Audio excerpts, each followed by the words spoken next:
Big news! The new Sprint LTE Plus network is faster than Verizon and AT&T based on analysis of a recent study by Nielsen. And to celebrate, we're inviting you to join Sprint for the biggest offer in U.S. wireless history. Switch to Sprint and save 50% on most Verizon, AT&T, or T-Mobile rates. Yep, you heard that right. No gimmicks, no tricks. You have Verizon 6 gigs for $60, $30 with Sprint. And if you have 15 gigs for $100 from AT&T, $50 with Sprint. Even if you have T-Mobile's 10 gigs for $80, we'll give it to you for $40. And we won't force you to watch video in low def. Oh, and one more thing. We'll even pay your switching fees up to $650 per line so you can switch to the Sprint LTE Plus network today. Visit a Sprint store or sprint.com/save 50%. Offer coverage not available everywhere for discounted phones. Excludes taxes, surcharges, roaming, and premium content. Subject to new line $36 activation fee. Credit valid 4 day plans may not be exact match. See website for eligible plans. Offer ends 1/7/16. Savings through 1/8/18. Exclusions and restrictions apply. Contract valid via reward card requires online registration. Blog Talk Radio.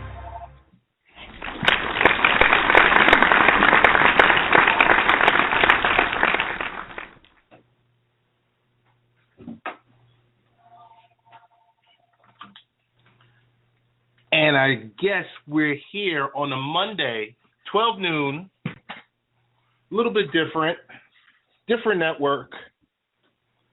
We're here for the moment, and we're enjoying the moment. This is Ted Hicks, Late Night Parents.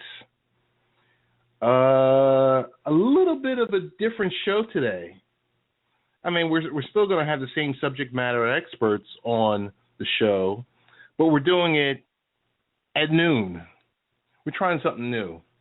Are we really trying something new, or are we just covering our bases for this week's Wednesday show? Regardless, however you're listening to this show, this is Ted Hicks, Late Night Parents. Find me on Twitter, Real Ted Hicks. You can find the show's Twitter handle at Late Night Parent. Catch us on Facebook.com/Late Night Parents. The portal, latenightparents.com. And for those of you that are lazy, it's lnp.tv. Happy to be here, as I mentioned, live on the Jamagination Network. Jamagination Unlimited Network for today. A lot of great things going on for the new year, new partnerships, jump-starting other networks, but we're happy to be here. Did I say we were happy to be here? Slight scheduling snafu with live shows on Happy Hour Network. Nothing has changed. So we're here on a different dial-up today. If you are listening live, it's area code 646-727-1963. We have two subject matter experts today. Dr. Clete Bulach, who's going to be discussing his book, Creating a Culture for High-Performing Schools, a Comprehensive Approach to School Reform and Dropout Prevention. And that'll be happening at 5 minutes past the hour. At 30 minutes past the hour, we're going to have none other than the legend, C.S. Keys, joining us to talk about what's happening in the NFL, in the National Football League. So we're talking about violence in the schools with one guest. Another guest is talking about violence in the NFL, the $10 billion baby. So let me, before we get started with our guests, want to thank all of our partners that stream the show, that repost it on their podcast sites. You guys know who you are. You and IR1 Radio, Life Improvement Radio, NGSC Sports that powers us on the iHeartRadio app, Arena Sports Network, I-95 Sports Network, just to name a few. FSC Radio in Philadelphia. Want to say thank you. Lot to cover here. I guess I'll get started by saying, heading down, name the show Black Friday. Why? because all that craziness happens when you should be thinking about family time and what to say around the table when you're sharing that time with your family. People are all caught up with Black Friday shopping. So we will get into that later on. I'm not sure if you are a Black Friday shopper or not. I'm not condemning anyone, but I'm saying every year it starts earlier and earlier and earlier. And you think about, the big chain stores that are, opening Thanksgiving at 5 o'clock in the afternoon. Where is that family time? When do you have time to give thanks?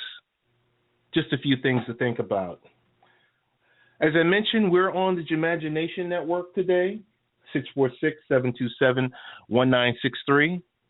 If you want to call in, for those folks that are streaming the pod, it will show up on latenightparents.com as it usually does.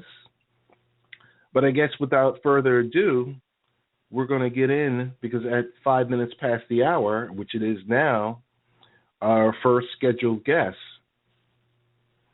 So I have the pleasure of bringing on Dr. Clete Bulach,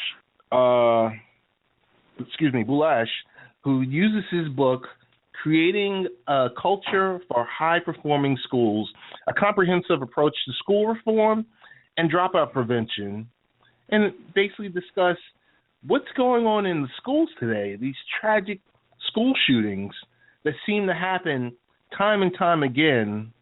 And we have to look at this violence that has plagued our educational system. So without further ado, we'll bring on our first featured guest. Dr. Clete, how you doing, sir? Hey, I'm doing just fantastic here in Georgia today. Sun's shining, beautiful day. Oh, that's wonderful. That's wonderful. A little bit cooler in New York, but yep, I'll take it. I'll take it. So, Dr. Clete, we'll get right into it. We have a problem going on nowadays because I work at a higher educational institution. The one thing I do note is the amount of shootings that have taken place just in this calendar year. That's one option. Number two is just the amount of threats or the amount of times that some type of malicious activity has taken place in a higher educational institution. And that's well over 50 or 60 times just this calendar year. I mean, it's making a great deal of money for emergency notification systems. I mean, companies that push that model. But what's going on in the world today? We have all people have 5 basic needs. You have 5 basic needs. I have. Every kid has. Everyone listening has the same 5 basic needs. Now, and here they are. Number one, and this is not new. Maslow's hierarchy of needs, he's identified his 5 needs. Philosophers from centuries back, going back into the 1800s, have tried to figure out, why do people behave the way they do? That's been the question. And, of course, violence in the schools, why do people do that? And you talk about shooters, move it on down a little bit, there are bullies. A shooter is the worst kind of bully, but they are a bully, and they shoot people for the same reason that bullies victimize people. It all boils down to the 5 basic needs, and here they are. Number one, life. Most people want to be alive. They want to survive, right? Correct. Yeah, except for the Islamic people who blow themselves up, but they have a different purpose. They believe that they are going to heaven and they will have their eternal reward. So life to them doesn't have the meaning that it has to most Christians or most Americans in our society. So most people want to be alive. That's number one. Number two, most people want moments of happiness, right? There are times if you were never happy, that would not be a very good life, right? Not at all. Okay, so that's the second reason. Most people want moments of happiness. Number 3, control. And that's been talked about going back to Nietzsche in the late 1900, who spoke of power and control. Most people want to have some form of power so they can have some control over what happens in their life. Ted, for example, when you're totally out of control, how do you feel? I would say I'm not feeling at my best. No. If I'm totally not in control, it's a little hazy. Yeah, but on the other extreme, when you have control of what's happening, like you and I right now, we have control, right? Correct. So that is a good feeling. A shooter normally does not. They believe they've lost control, and you can look at all of the shooters: the Colorado shooter, the Oregon shooter, the Connecticut shooter who went into the school and shot all those kids in that elementary school. All of those people believed they had lost control. Take the Connecticut shooter, for example. His mom is going to send him away to a institution because she can no longer control him. So he is going to lose control of his life. So when you get a gun and you've got a gun in your hand and your finger on the trigger, you have control. Gives them control. So that's the third basic need. And you look at anything that's happening in the world today. You look at the bombings in Paris. That's all about control. Those people, those terrorists, they wanted to control what was happening in that theater, the concert hall, and the restaurant. It's all about control. You look at what's happening in the Middle East with the terrorists and the countries going in there and us with our planes and the bombs. It's all about control. You look at what's happening in Congress today with our president and the House of Representatives and the Senate. It's a big control thing. You agree with all that? All of life is a struggle about control. That's my opinion. What are your thoughts on that, Ted? Hello? Yes, Clete, I'm here. I'm sorry, I had you on mute. I just wanted to make sure it was coming through as clear as possible. Oh, well, I've got the speaker on. Is it better if I turn it off? Oh, no. This is perfect. This was on my end. I wanted to make sure you were coming through as clear as possible. Well, I said all of life is about control. You look at what's happening in the Middle East, you look at what's happening with Congress, the president and Congress, it's all about control. And you look at the debates. Each candidate speaking is trying to control what happens so they come out on top. Isn't that correct? What you see as well? Correct. Okay. That is. The third basic need is control, and that's the big one when it comes to violence in our schools.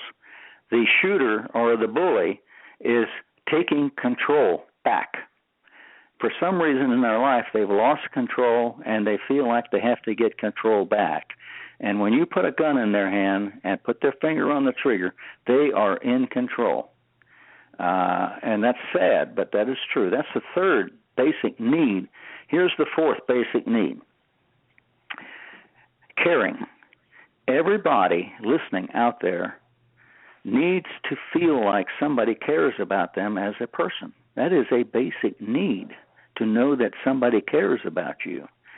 If you woke up one morning and realized that nobody cares about you, and you know, when I think of Jackson dying with all that money and all the singing that he, I believe he thought that the only reason people liked him was because of his money. I don't think he believed that people cared about him as a person. And that's why he went to the drugs. Drugs, when people are not in control, and he had some control issues, but drugs was his way to get control back. And he didn't believe people cared about him. And the shooters, the violence that's going on in our schools, you take that kid in Connecticut who went into the elementary school, he believed his mom didn't care about him anymore. You take the Oregon shooter, he couldn't get a girlfriend. You take these people going from the United States into ISIS and becoming those soldiers over there, one of the things they're promised is a wife. Because most of these people going over there, they don't have girlfriends. They don't have a reason for life here in the United States. They've lost their purpose here in the U.S., so they go over there and become ISIS soldiers because they're promised a wife, they're promised money, they're promised a purpose. And that's the fifth reason for why people behave the way they do, purpose. And I'm not alone in saying this. Dr. Mehmet Oz, Dr. Rick Warren, the Dalai Lama, they all state that life with no purpose is no life. So you put that mixture together, purpose, caring, control, happiness, and if you have a person who is not happy at times, has no control, has no purpose, and believes nobody cares about them, their life isn't worth living. So they're going to do something. They're going to become a homeless person, they're going to go to drugs, they're going to go to alcohol, or they're going to get a gun, and they're going to shoot somebody, or they're going to commit suicide. And that's the basic thing. Now, relating that to our schools, and I've done research on hundreds of schools, and I've got the documentation. It's on my website. It's documented in my book. There are many kids who go to school with no purpose, and I interviewed thousands of students. When I had the contract to evaluate the entire state of West Virginia, I said, why do you go to school? And they said, well, we have to. I said, you don't have any other reason for going to school? Nah. If I didn't have to go, I wouldn't go. I don't like school. I hate school. So kids go to school because they have to. They have no reason for going, about 50% of them. And they go to school believing the other kids don't care about them. They believe the teachers don't care about them, and I have that data. I've surveyed students on caring behaviors, and they state 50% of them believe the teachers don't care about them. So they have no purpose, believe the teachers don't care, believe the other kids don't care. They are not happy, and they have no control in school because they have to study what they're told to study. They have to obey the rules or get sent to the office. So you got kids going to school, 50%, have no purpose, have no control, believe nobody cares, and they're not happy. How are they going to learn? It's true. Now you have the other 50%, okay, who are succeeding in school because they're there to get the grades and they're getting them. The teachers like them, and they're in control, and they have a purpose. They know that good grades are going to get them something, and they succeed. But the other 50% do not. The latest report out of the federal departments with the resignation of Arne Duncan, the secretary, shows that over the past 8 years, there's been no progress made on test scores. The focus has been on test scores. There's been no improvement on test scores, despite millions and millions of dollars the feds have doled out in Race to the Top. There has been no improvement because that's what the book has written. That's why I wrote the book. There are 6 reasons for low test scores. Number 1 is the 5 basic needs of kids and teachers are not being met. There are many teachers who are frustrated because they are totally controlled by central office. They are told what to teach. They are told what tests are going to be given. They have to teach to the test. They're not happy. They can't control the students, so they're not in control of the classroom, and it's just a nightmare out there. If you just think about it, for the last, going back to Bush and before Bush, they've been trying to improve schools out of the Federal Department of Education, and nothing has worked. Nothing has worked. Dr. Clete, I want to jump in here and say two things. Go ahead. One, Rick Warren's book, A Purpose-Driven Life, a must-read.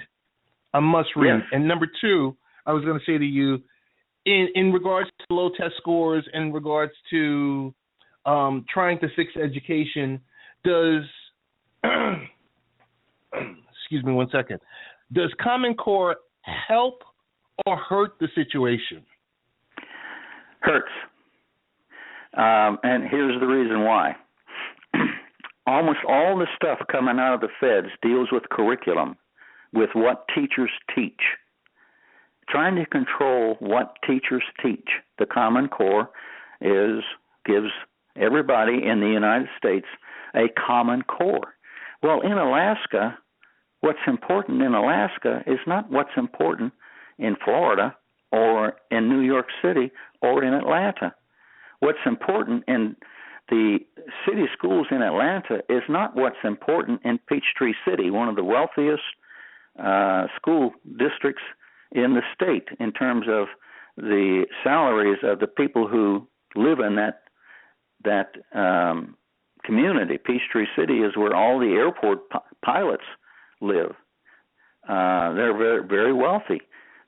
Common Core for them versus Common Core for the city of Atlanta versus Alaska. Why have a Common Core?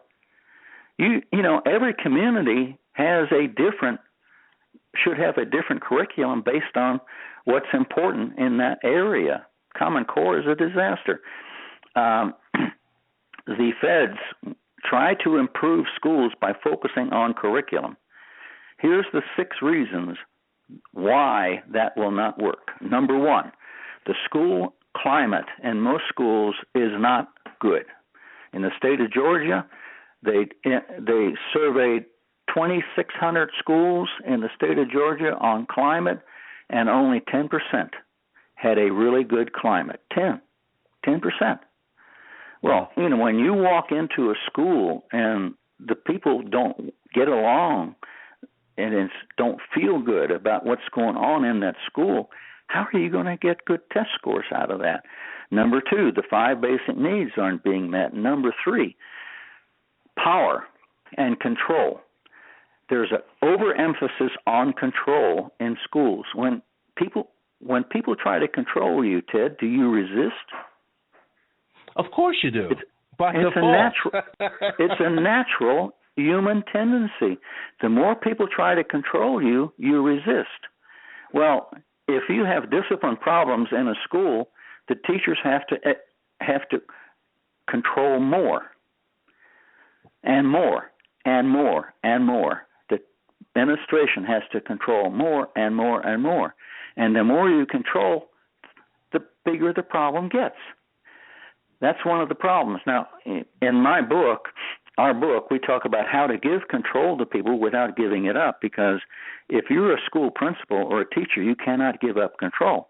But you have to give control to the kids without giving it up. There are a number of techniques you can do to do that, and we probably don't have time to get into that here, but if you want to talk about how do you give control to people without giving it up, we can do that. No, Dr. Clete, go ahead.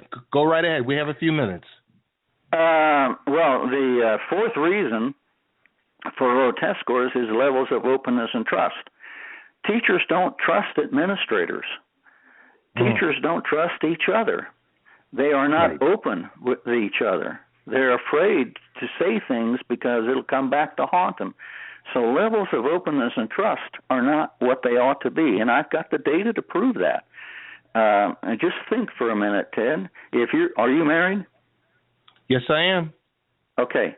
What happens in your relationship with your wife if you don't trust each other? It goes south. Yeah, if you're not open with each other and don't trust each other, the relationship goes south. Well, that's what's going. I've got the data on 11 variables in schools. Levels of openness and trust are always the two lowest variables. And then the other reason is the way parents are involved. Parents tend to be involved in elementary schools, but when you get to middle and high schools, they're shut out. The parents don't feel comfortable in those settings, so they're shut out. Well, you get the kids for 6 hours a day, 180 days a year, and then they go home for the other 18 hours and in the community for the other 18 hours. There's no reinforcement of what happens in the schools in those other 18 hours a day or those other 180 days a year. Right. There's no reinforcement, and that's another big problem. How do you get the parents involved? Because one of the biggest problems with many schools is the parents.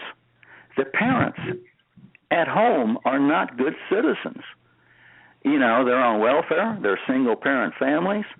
They are not good role models for their kids. And we're talking, you know, roughly, 30 or 40% of these parents who need help. They need to be educated in their own way. Chapter 5 in the book shows how to do that with a character education program that involves parents in the community. Right now, you know, when I interviewed the teachers in West Virginia, I said, "What do you like about your schools?" And they said, "The parents." And I said, "What don't you like about them?" They said, "The parents." I said, "Whoa, wait a minute." They said, well, "The parents, many of these parents undo everything we try to get these kids to do when they go home." So you've got to involve the parents in a meaningful way in the schools if you're going to significantly impact the behavior of the students. Now, I'm talking about behavior. I'm not talking about test scores. The behavior of the kids when they come into these classrooms, you know, the teacher is up there. "Sit down, be quiet, give me that note. Where's your homework? Where's your book?" And on with behavior. That's one of the biggest problems with our schools today.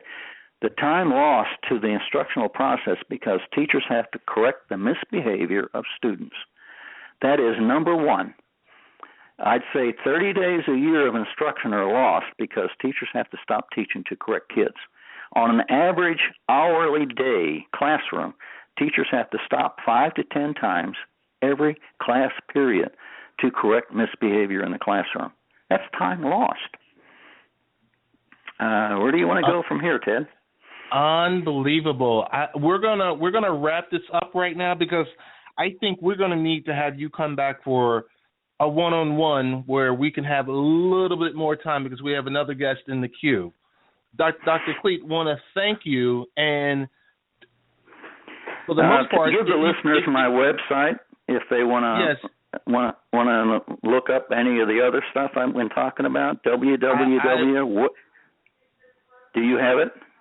Oh yes, I have it. But you go right ahead. Go right ahead. Okay, it's WestGA, West Georgia, WestGA abbreviated .edu / tilde, that little squiggly up in the left-hand corner of the keyboard, and C Bulach, Bulach, and all your stuff will come up.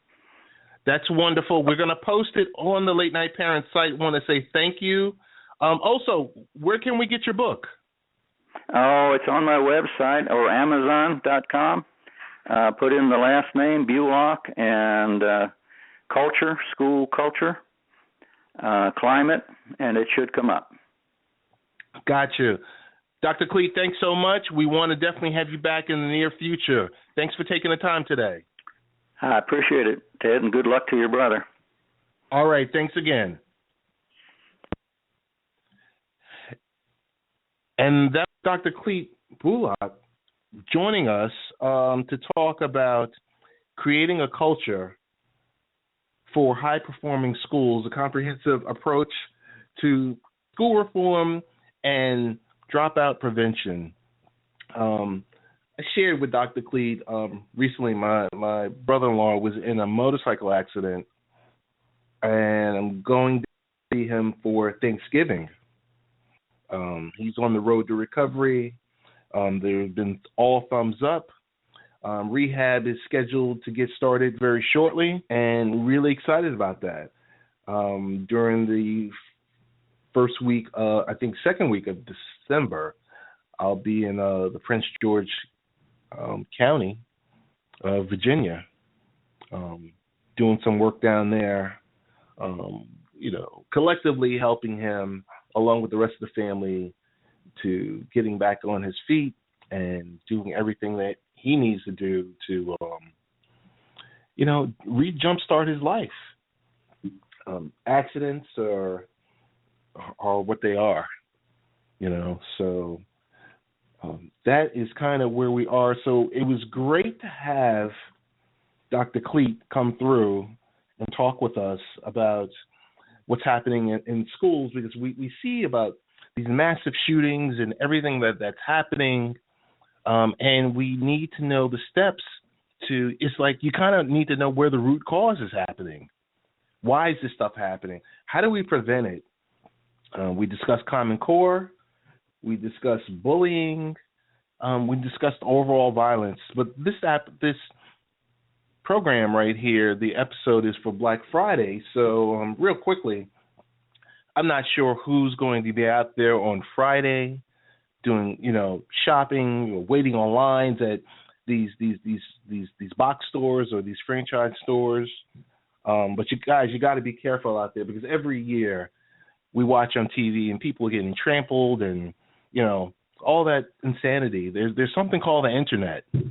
There's something called Cyber Monday, where you can get the same deal, if not now, already.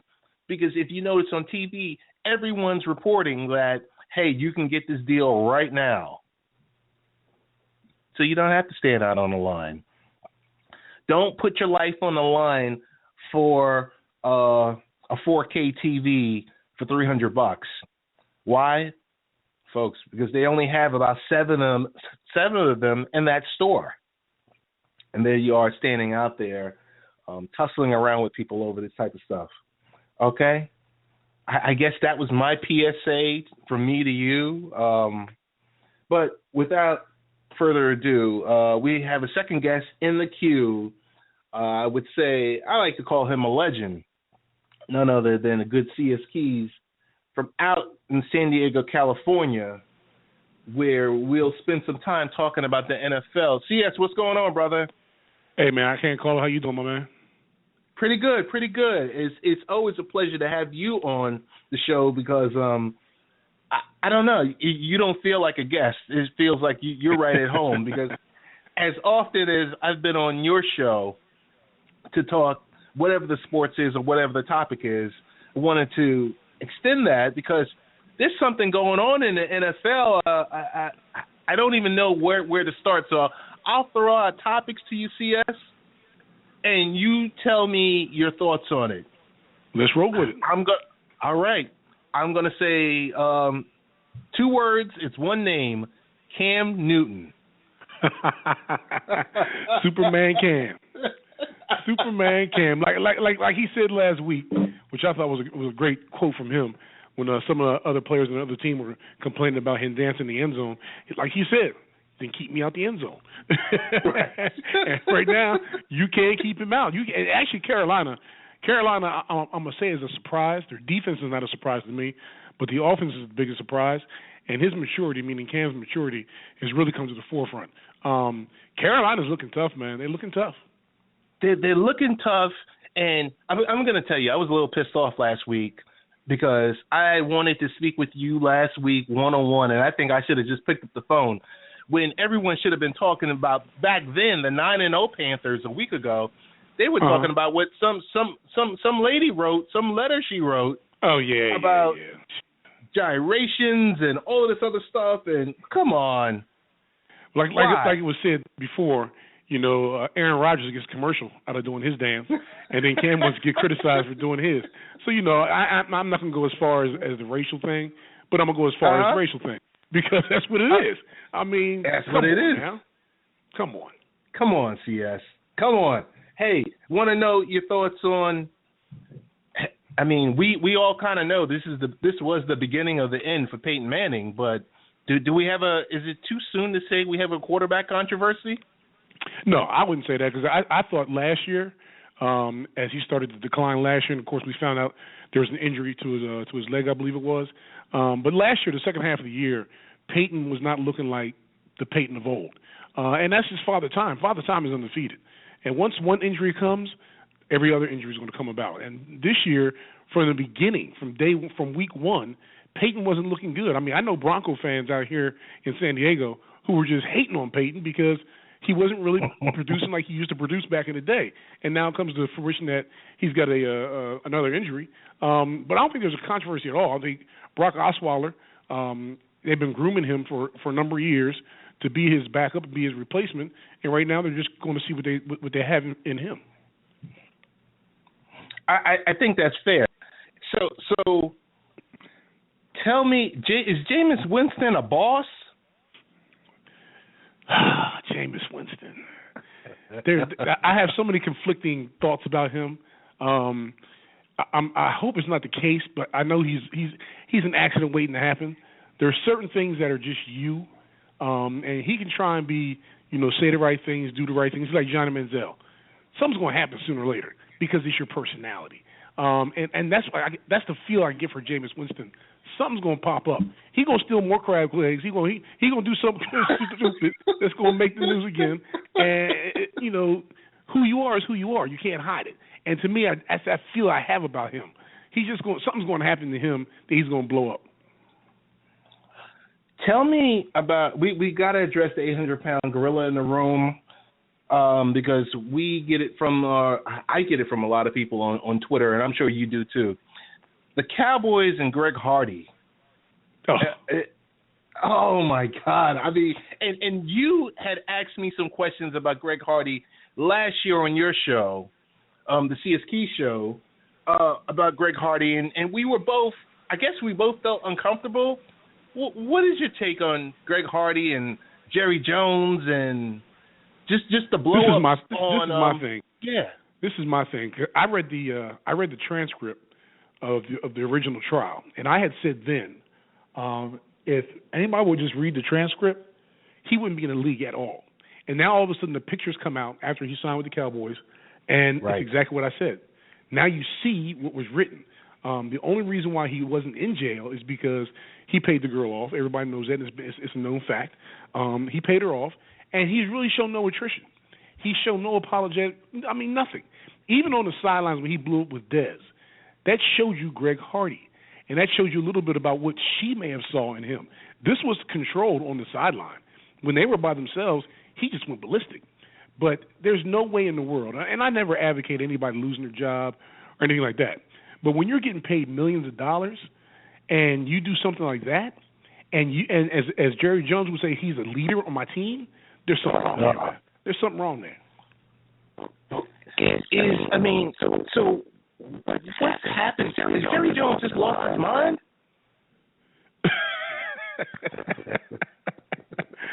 Jerry is all about trying to get that W. He's trying to chase that championship, which I don't think is going to happen this year. I mean, they're way too far in the hole this year. Tony Romo comes back yesterday. They get a W. I think it was more the poor Miami Dolphins defense than it was Tony Romo coming back, but it's a good story. Tony Romo comes back. They get a W. Okay, no problem. But they're still going to be the Dallas Cowboys. They're not going anywhere. They were building and they were chasing for a championship this year, but injuries got the best of them with Dez and Romo and things of this manner. And even, Sean Lee, who could never stay healthy on defense. But they're not going anywhere this year. But Jerry Jones is all about making that mighty dollar, getting that hype. He is the best hyped owner in the world. I got to give him credit for that. Dallas Cowboys will always be in the conversation because of Jerry Jones. Let's talk about. I mean, and you introduced his words to me. The bungle. The bungle in the jungle. You know what? They are a surprise though. But the last couple of games, they've stumbled or they bungled. But I think they will make the playoffs. Whether they're going to do what they always do in the playoffs, is a big question because that's one of the hurdles they got to get over. Marvin Lewis has been, I think, 13 years now. He's been at the helm with with Cincinnati, and not a playoff win yet.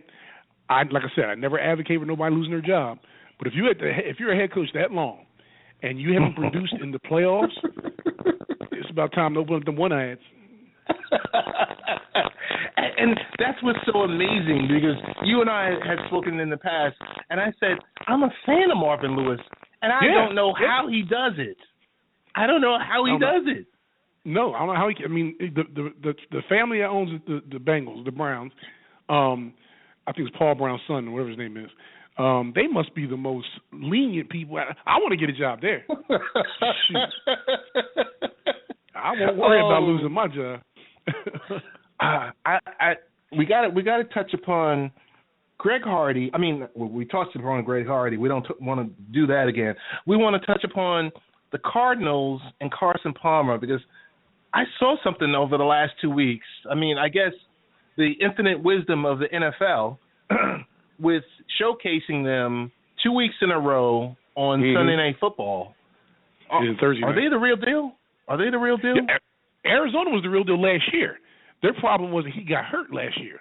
I mean, he got hurt without even having a football, incident. It was just a freak accident when he blew his Achilles again, or excuse me, ACL. But Carson and the Cardinals were the real deal last year. But now this year they're clicking on all cylinders. He's looking really good.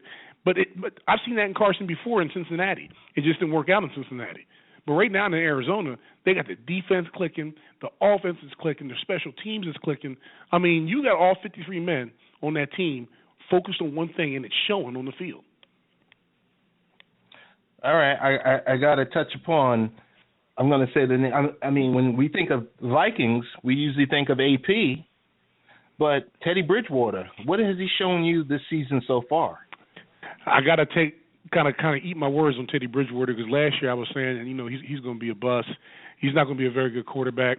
Well, he is, and he has matured so fast. But the thing is, he's got the right people around him. Norv Turner, who I've always said is not a very good head coach, he's a great offensive coordinator, and he's showing it right now. He's got that offense clicking. He's got Teddy doing the right thing, and they're not asking him to do a whole bunch. When you got AT in the backfield, you don't have to do a whole bunch. Excuse me, his touchdowns are down because they're not asking him to throw a bunch. So he's in the right system. He's in the right position, and he's looking good. He's looking really good. The other elephant in the room, well, there's two more, but the Chip Kelly experiment, do we pull the plug on this, CS? I think after this year because, I don't know, I'm from Philly, and I know the Philly fans are just eating his ass up right now on radio talk show and everywhere else. Because what he has done, he blew things up just to build it up, but the way he's built it up, it's not working out. It's just not working out. DeMarco Murray goes from being in the conversation of an MVP last year to out of the conversation at all this year. I mean, that's not the right offense for him. And then he has two more backs back there with Matthews and Sproles. Now, Sproles can work out perfect in that offense. And then you got the quarterback situation where I already knew ahead of time that Brett wasn't going to last all year long. He's so injury prone, and now he's hurt again. Then you got Mark Dirty Sanchez back there. He gonna do what he do, throw interceptions. So I mean, after this year, I would definitely look into having Chip skip. So I guess the way the Super Bowl ended, everyone in America and abroad was scratching their head with that last play that was called by Darrell Bevell that was signed off by Pete Carroll. It seems like certain play has continued on this season, but I didn't know that Dan Quinn was the most important person in the Legion of Boom. What's your takes on the Seattle Seahawks? Well, I think because of the holdout with Cam, that kind of messed up the chemistry back there in the secondary. And then, of course, when you look at it, they're not looking the same on defense like they did last year. Not just the Legion of Boom, but the defensive line, the linebackers, and more importantly, that offensive line is offensive. But to their excuse, they've got tight ends at tackle. They got defensive tackles at guard. So you got different people in different positions that never played it before and trying to find their way through the season where you should be doing that in the off season. But now, of course, the season is here. So there's a lot of different pieces in wrong places right now in Seattle. Will they get it together? I think they will, because there's too much there and they've built too much to just let it fall apart. But I think they'll get it together. But I just don't know, what the damage will be by the time they get it together. I had the pleasure of, I would say roughly about a month ago, I visited San Francisco. I went there for the Seattle against San Francisco Thursday Night Football game. It was, excuse my language, it's a shit show out there in San Francisco. I saw the 49er faithful leaving at the second quarter. People were blasting Kaepernick. And now that he's on the season-ending IR, wow. Well, he said a few weeks ago he's not coming back to San Francisco. So for him to go to, and this is what happened. He went to management and had the coaching staff and said, "I'm getting surgery, so put me on IR." He asked them to put him on IR. He's done that. He doesn't want to be there anymore. So when a player comes to you and tells you, "I'm gonna give me an operation, put me in IR," everything basically his clothes are packed. He just hasn't put him in the car yet. But he's going to be gone. And he said he wanted to be out of there.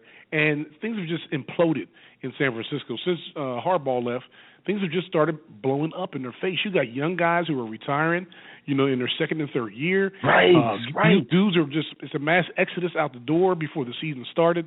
So, I mean, there's a lot in San Francisco that's got to be fixed. We're going to head towards Indianapolis, where the feel-good story a couple of seasons ago were with Chuck Strong and Bruce Arians. Now we have Andrew Luck with a lacerated spleen, and he wasn't playing good, and, there's issues going on with management and Pagano. What's happening there? I don't think Chuck's going to last this year. I think he'll last the end of the year, but he won't last past this year. I don't know what the deal is with that. That's falling apart so quick. And that just goes to show you, one day you could be the hero. Next day you could be the zero. That's just life in the NFL. So you might as well enjoy your time at the top as long as you can, because you will see the bottom again sooner or later. But it's unfortunate, but that's the name of the game. And you have injuries, and injuries in the NFL is to be expected. People kill me always bringing up injuries, this, injuries, that. Here in San Diego, this team is terrible at 2-8, right. And yesterday got blown out by 33-3. And people the Charger fans want to say injuries. I got on the radio and told them point blank, stop it, just stop it. The Steelers have the most players on IR at 14. The Patriots have the second most at 13. The Patriots are undefeated, and the Steelers are 6-4. They're still winning because they have guys on there that are ready to play. If you make a 53-man roster, that tells me you can play in the NFL. So if you are still losing and using injuries as an excuse, that means your personnel is terrible. You got the wrong people on the field. Let's talk about the Oakland Raiders. I think you hold them near and dear. That's right. There's a little resurgence going on out there. Murray Cooper is the real deal. I love what Jack Del Rio's doing, man. I love what he's doing. I love the coaching staff he's put together. Ken Norton Jr., defensive coordinator, is kicking it. Yes. The offense is looking great. In the last 3 years, their draft choices have been outstanding and are going to be the nucleus of the team for years to come. You got Khalil Mack on the defensive side, Amari Cooper. You got Derek Carr, who I said last year is going to be a stud, and he's a stud right now. They're still making some young mistakes, which is to be expected, but they're going to do a lot better this year than they did last year. I said they're going to finish at 10-6. I may be over-exaggerating a little bit, but wherever they finish this year, 9-7, 10-6, is going to be a hell of an improvement. And wait till I give it 2 more years, the silver and black is going to make that attack. Wow. So I guess we have to talk about the Patriots. Why not? Why not? What's your thoughts on the Patriots? It's Tom Brady, it's Giselle, it's Gronk, and it's Belichick.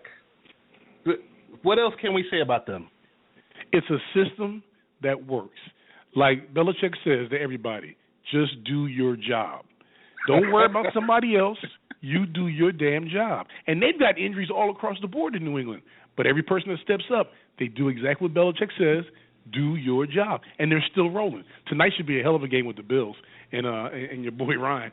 I mean, Sexy Rexy, he knows how to put his foot in his mouth, but he likes stuff on his toes anyway. But, but it's going to be interesting tonight on that game. But the Patriots are the Patriots, man. I got to give them credit. It's a hell of an organization. They run it the right way. They get the right people in there, be it free agents or draft picks. Very quiet about going with their business, and they do their damn job. And now look at them. They're 9-0, could be 10-0 after tonight. Hey, want to shift gears a little bit, and we're talking with the great CS Keys from CS Keys Show. Find him on Twitter. CS, let's talk about movers and shakers. Let's talk about NFL going global, NFL on Yahoo. Well, what's your take on NFL and their global movement? Well, the NFL is the greatest game going, period. They know it. They're making billions and billions and billions of dollars. And sometimes when you make that much money and you get that much exposure and you're at the top of the game, you think you can do a lot of different things. This London crap needs to stop. At first it was just one game in London. Now the last couple of years has been 2 games in London. And now Jacksonville's locked in, for 4 years now to be in London. It's ridiculous. First of all, football over there is soccer, and that's dominant. No problem. Soccer will never be dominant here in the United States. But the London thing has to stop. Even the players and the coaching staff, they all hate it. Because even though if you're going to London, you're going to buy the next week, but you're still not, recouped from traveling all the way over there in the first place.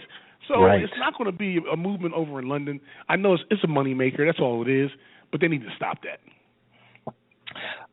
Let's talk about relocation.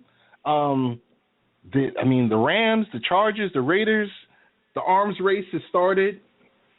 What's your take on who's moving where and why? Well, and does it make sense? Everybody needs to realize that the people who are going to decide it are the 32 owners. They got to vote on it. There's also a relocation price you got to pay. I'm hearing anywhere from $500 to $600 million to go to a certain place. L.A. last year, I think it was November last year, they did a city council vote. They wanted either the Rams or the Raiders to come. Not one person said anything about the Chargers. And that's why I tell people here in San Diego, in order for the Chargers to move, you have to be wanted to go somewhere. Don't nobody want their ass. So they're going to be right here in San Diego. And all they're trying to do right now is position themselves to get what they want from a stadium standpoint. I get that. That's business, no problem. But my take, the Rams will be there because Kroenke has his own money. He doesn't need the city to give him any kind of money. He's got his own money. So he's going to be there. Rams will be there. Raiders, I'm not too sure of, but they were very successful when they were in L.A. before, won 2 championships there. I think Oakland wants to keep them right where they're at, and I think Davis will probably figure something out with the city to get that done. But the Chargers are going to be right here in San Diego because they don't nobody want them ass in L.A. Privatized money always wins over public funding. Yes, it do.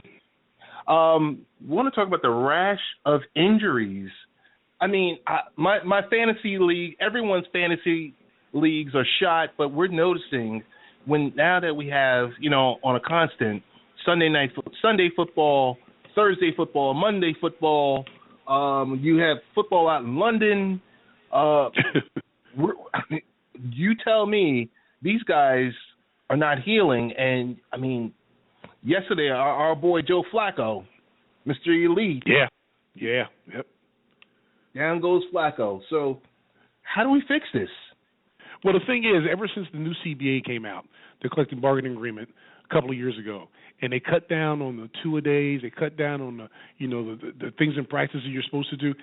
I said back then that you're going to see so many injuries because you need that constant contact in practice because you have to get your body prepared to be hit, to hit. And since they cut things back like that, that's all you've been seeing is injuries left and right because guys' bodies aren't prepared. They try to make it lighter on themselves, and now they're making it harder on themselves because they're not conditioned properly. You can't do the things you used to do in the off season. You can't work out 2 and 3 times, during the OTAs or even in preseason. You cut down on your physical hit during preseason.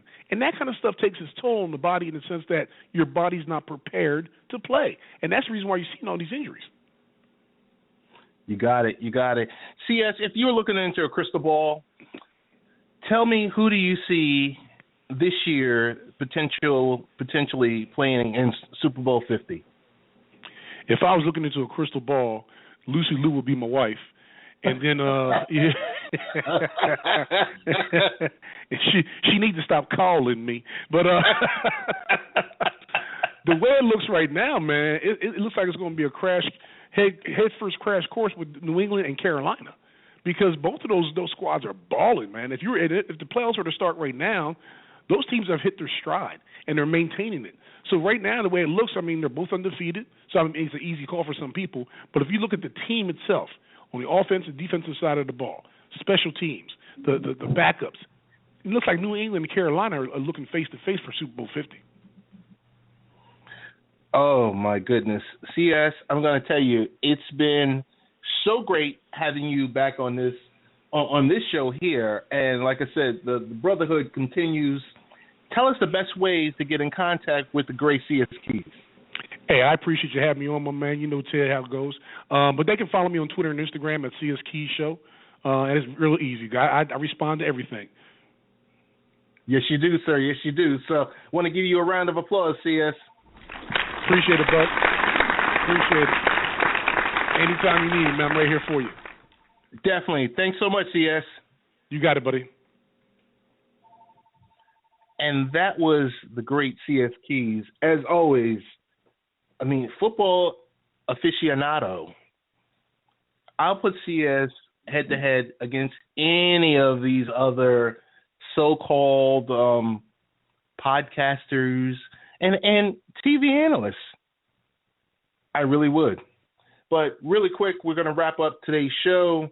I want to say thank you to Dr. Clete Bulach, who's the author of Creating a Culture for High-Performing Schools, a comprehensive approach to school reform and dropout prevention, and also the great C.S. Keys, who discussed the latest happenings going on in the NFL. Really quick, a bunch of articles on Late Night Parents.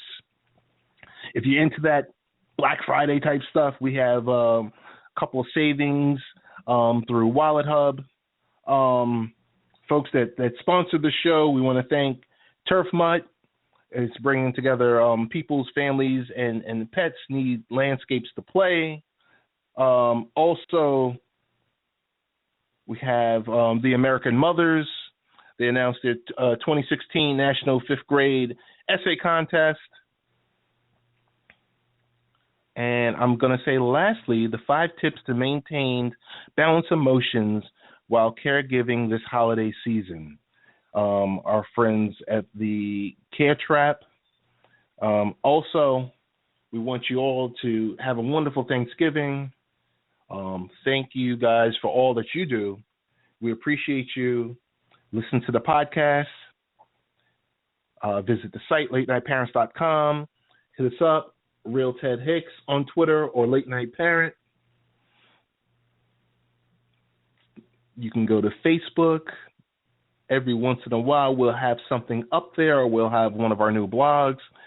As always, we say thank you for all, and we wish you guys the very best, and be safe out there.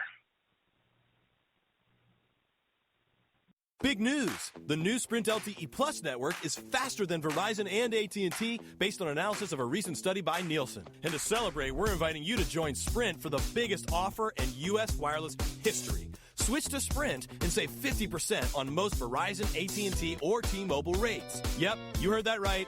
No gimmicks, no tricks. You have Verizon's 6 gig for $60, $30 with Sprint.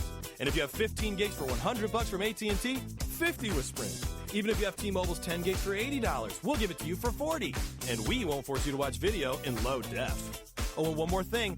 We'll even pay your switching fees up to $650 per line so you can switch to the Sprint LTE Plus network today. Visit a Sprint store or sprint.com/save 50%. Offer coverage not available everywhere for discounted phones. Excludes taxes, surcharges, roaming, and premium content. Subject to new line $36 activation fee. Credit valid port in. Plans may not be exact match. See website for eligible plans. Offer ends 1/7/16, savings through 1/8/18. Exclusions and restrictions apply. Contract valid via reward card requires online registration.